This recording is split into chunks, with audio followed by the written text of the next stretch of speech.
iti damag negosyo. Umabot ti 66% manipod ti gross domestic product ti debt to GDP ratio ti Pilipinas idi katapusan ti Hunyo.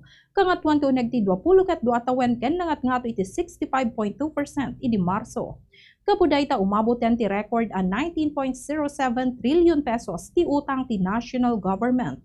Segun kadigiti ekonomista, manageable pa laing ti utang ngem kasapulan ang babantayan.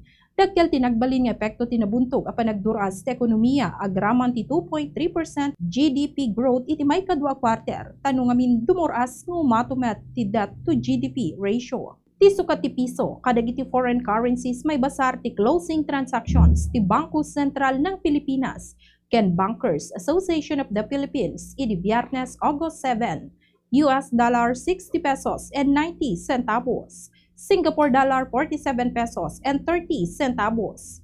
Hong Kong dollar 7 pesos and 74 centavos.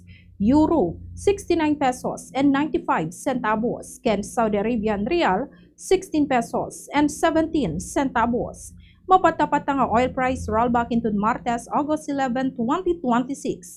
Ti diesel, gasolina, ken kerosene agpada lumaka ti 4 pesos aginggat 5 pesos kada litro. Data iti damag negosyo para iti Bombo News and Views.